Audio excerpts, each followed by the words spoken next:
आपने कुछ नोटिस किया है recently? Bollywood comedy movies really सक नाउ, और उसका एक प्राइम एग्जांपल है जो अभी रिलीज हुआ है, जिसका नाम है हाउसफुल 5। कौन हो तुम? Please don't shoot me.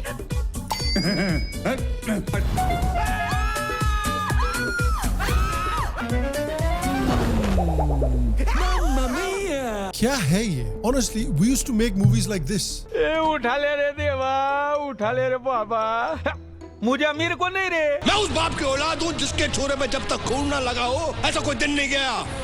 पिताजी कसाई थे। आलू ले लो, कांदे ले लो। And now we are making this. गड़े मुर्दे मत उखाड़ो, पीस।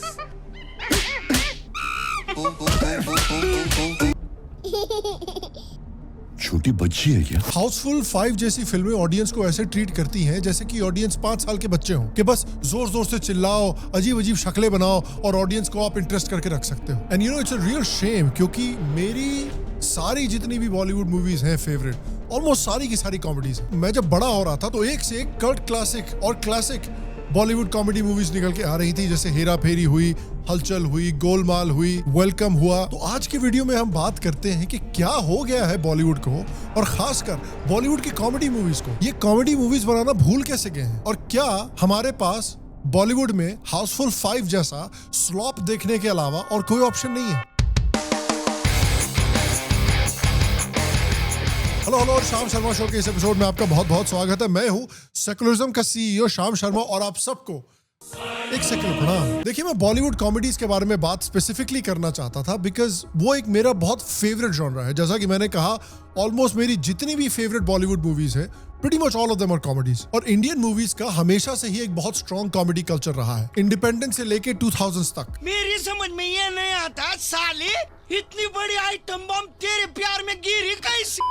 ऐसे फनी कैरेक्टर्स हम क्रिएट करते थे जो कि बहुत फनी भी होते थे और बहुत रिलेटेबल भी होते थे। आपको लगता था कि यार ऐसा कैरेक्टर मेरे बिल्डिंग में रहता है कहीं पे, या मेरे पड़ोस में रहता है कहीं पे, या कहीं ना कहीं तो मैंने इसको देखा है। और बॉलीवुड ना सिर्फ फनी मूवीज बनाता था, बल्कि फनी कैरेक्टर्स, बहुत फनी एक्टर्स इजाद करता था। फॉर एग्जाम्पल, पहले के जमाने में होते थे महमूद जैसे एक्टर्स, जॉनी वॉकर जैसे एक्टर्स, जो कि बॉम्बे की बेस्ट बसेस में टिकट बेचा करते थे। वहां पर गुरुदत्त ने उनको डिस्कवर किया था और वो एक कॉमेडी आइकॉन बन गए। चोरी चोरी, सीआईडी और प्यासा जैसी फिल्मों में। 80s और 90s के दशक में फिर और भी कॉमेडी आइकॉन्स आए, जैसे कि कादर खान, जो कि डायरेक्टर थे, एक्टर थे, डायलॉग राइटर थे। किसी भी रोल में आप उनको डाल दो, चाहे उनको विलेन बनाना हो या कुछ भी बनाना हो, he can portray a villain just as well. लेकिन किसी भी रोल में उनको कॉमेडी करने को बोल दो यार, he is perfect at it. और कादर खान इतने सक्सेसफुल इसलिए हुए क्योंकि उनके साथ जुगलबंदी करने के लिए गोविंदा जैसे एक्टर्स मौजूद थे, who became a comedy superstar 90s और अर्ली 2000s के।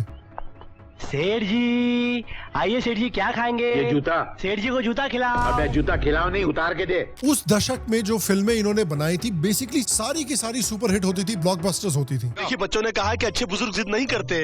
अरे बच्चों की ऐसी के तैसी, तुम अपना चेहरा दिखाते हो या उड़ के तुम्हारा हाथ खींच लूं मैं? बुल्लू रंगीला पेजर भाई। राज साहब, गुजरात से फैक्स आया कि वहाँ एल्यूमिनियम की फैक्ट्री बंद हो गई। तो बेच मारो उसको और उसके पैसे आपके नए बैंक के नए अकाउंट में डाल दो। कितना समझदार। अरे राज बेटा, तुम बेच मारो इनको, कौन है ये? I mean, the guy could not miss for 10 years। और उनके साथ साथ जुगलबंदी करने के लिए और भी एक्टर्स थे, जैसे कि जॉनी लीवर, जो कि एक क्लासिक कॉमेडी एक्टर थे 90s के, 2000s के। एंड मेनी कैरेक्टर एक्टर्स जो कि बहुत फनी हुआ करते थे। फॉर एग्जाम्पल, रजा खान, जिनको गोल्डन भाई के नाम से लोग जानते हैं या निंजा चाचा के नाम से लोग जानते हैं। और फिर आता है 2000s का समय, जो था कॉमेडीज का जमाना, जहां पर कॉमेडी मूवीज, एक्शन मूवीज जितने ही पैसे कमाती थी। Comedy movies used to be the big blockbuster movies. For example, Hera Pheri. Hera Pheri इतनी क्लासिक मूवी है, इसके मिलेनियल्स और जेन जी को अपने स्कूल में उन्होंने क्या पढ़ाई की है सब कुछ भूल गए होंगे, मैथ, साइंस, जियोग्राफी का। लेकिन हेरा फेरी का एक एक डायलॉग इनको याद है। ये बाबूराव का स्टाइल है। बाबूराव गणपतराव आपटे, जिसको परेश रावल ने निभाया था, he is an iconic character in Bollywood. उसके बाद फिर लाइन से क्लासिक कॉमेडी मूवीज आई हैं। हंगामा हो, हलचल हो, गरम मसाला हो, गोलमाल हो। और जिस तरह 90s में जॉनी लीवर एक फेमस कॉमेडी का एक्टर की तरह निकले थे, उसी तरह से 2000s में राजपाल यादव एक फेमस कॉमेडी के एक्टर की तरह उभरे। हमको जिंदा मत छोड़ो सालो, हम कोई मंदिर का घंटा है कि कोई भी आके बजा जाता है। मैं पागल हूँ, मैं पागल हूँ। पार्टनर में उन्होंने जो छोटा डॉन का रोल किया था वो तो याद होगा आपको। उन्होंने इतना बढ़िया ये किरदार निभाया था कि सलमान खान की मूवी में सलमान खान को ही ओवरशैडो कर दिया था। उसके बाद मूवीज निकल कर आई थी ढोल जैसी, जो कि मान लो क्रिटिकली उतनी एक्लेम्ड भी नहीं थी, बट उसमें भी ऐसे आइकॉनिक सीन्स हैं, आइकॉनिक डायलॉग्स हैं जो लोगों को आज तक याद है। And then who can forget Welcome, जो कि इतनी क्लासिक मूवी बन चुकी है कि उसके क्लिप्स आज तक मीम्स की तरह इस्तेमाल किए जाते हैं इंस्टाग्राम पे, ट्विटर पे, सोशल मीडिया पे। बट देन धीरे धीरे जैसे हम 2010s में आए, धीरे धीरे कॉमेडीज कम होने लगी, कॉमेडीज की क्वालिटी भी गिरने लगी। आजकल कॉमेडीज का ना वो कल्चरल इंपैक्ट रहा है जो 90s और 2000s के समय पे हुआ करता था, ना ही कॉमेडी मूवीज उतना पैसा कमा रही है जितना वो 90s और 2000s के समय पे कमा पाती थी। इस समय लगता है कि स्टूडियोज का सारा फोकस अब ब्लॉकबस्टर्स पे रहा है, या रिकॉग्नाइजेबल आईपी पे रहा है, या फ्रैंचाइजेस पे रहा है, जहां पर कॉमेडीज को बिल्कुल साइडलाइन कर दिया गया है।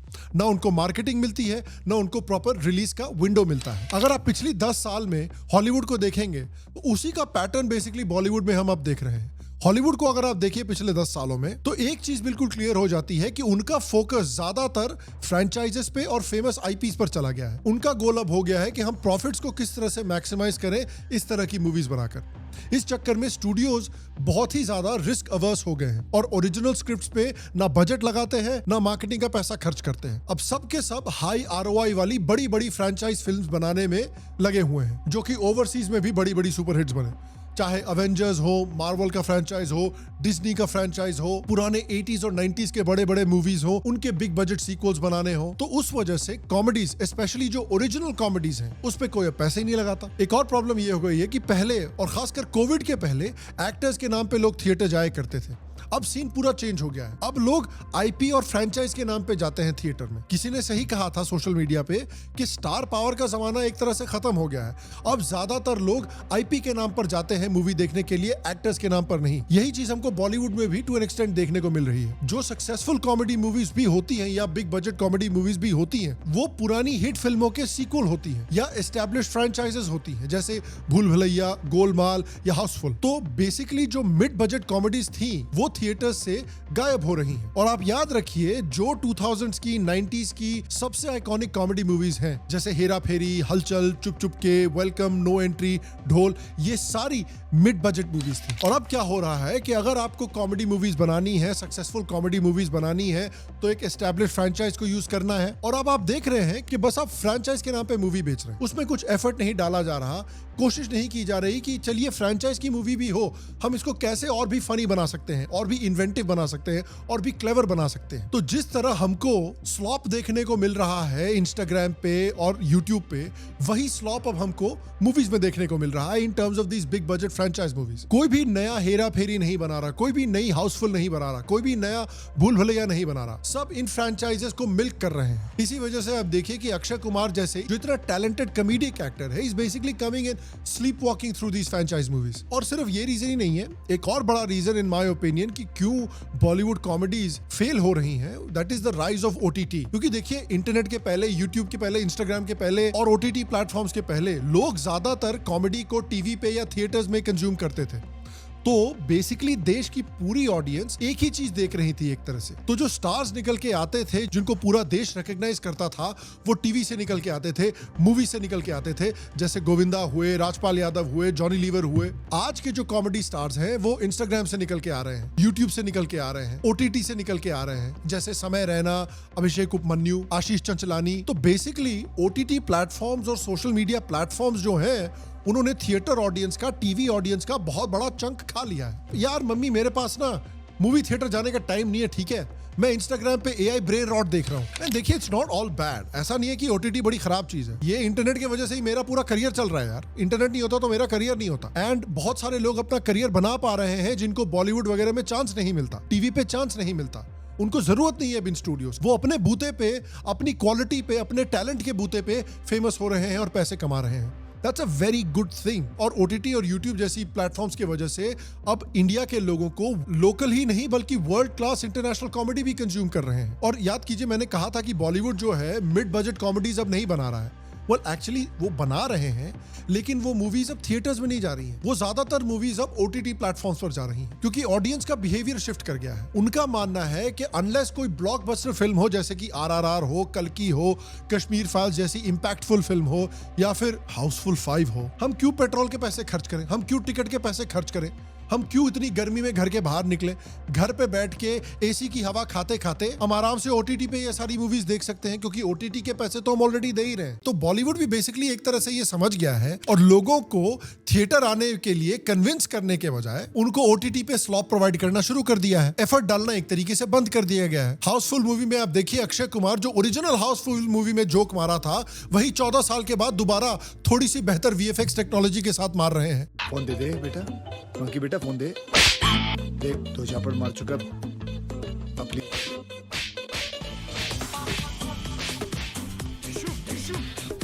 पीस।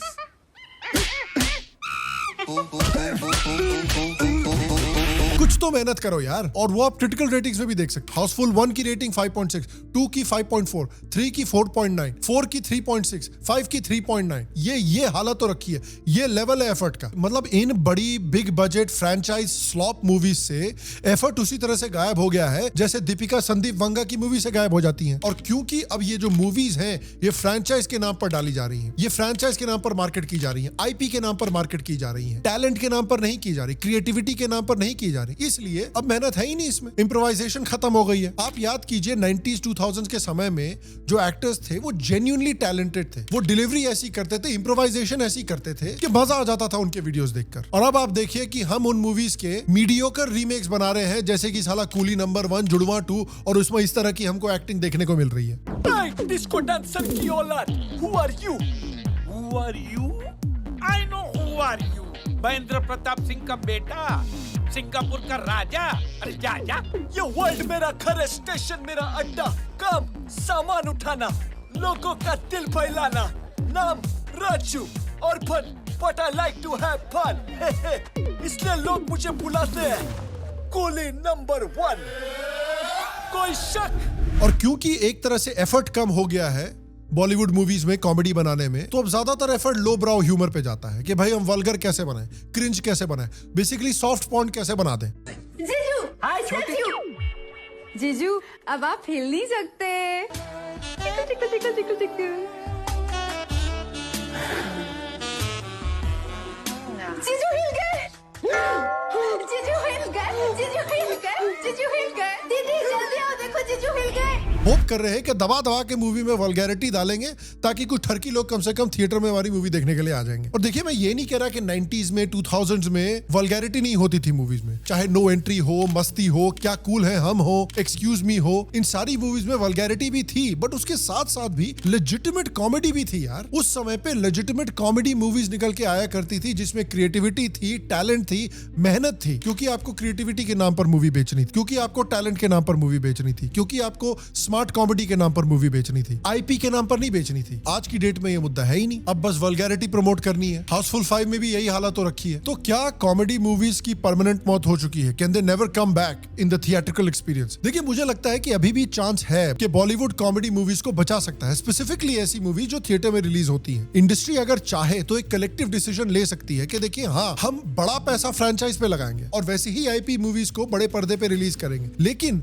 उस बजट का एक छोटा सा हिस्सा हम छोटी या मिड बजट मूवीज पे भी लगाएंगे, जैसे कॉमेडी मूवीज हो गई या ड्रामा मूवीज हो गई, और उनको भी कोशिश करेंगे थिएटर्स में रिलीज करने की। तो इससे थिएटर जाने वाली ऑडियंस के पास एक ऑप्शन भी बचेगा कि ठीक है, मेजॉरिटी लोग फ्रेंचाइज फिल्म देखना चाहते हैं जाके, बट हो सकता है कुछ ऐसे लोग हों जो एक नई इनोवेटिव कॉमेडी देखना चाहें। और देखिए, ये होगा कि जितने लोग फ्रेंचाइज वाली फिल्में देखने जाते हैं उतने लोग ये मिड बजट या लो बजट फिल्म देखने के लिए ना जाएं, उतना पैसा ये फिल्म ना कमाए। बट आई होप कि एक अच्छी कॉमेडी का मार्केट अभी भी थिएटर्स में जिंदा है, और इंडस्ट्री के लिए ये करने का मोटिव पैसा कमाना नहीं होगा, बल्कि they will do it for the love of the game, hopefully. इससे नए फिल्म मेकर्स को चांस भी मिलेगा।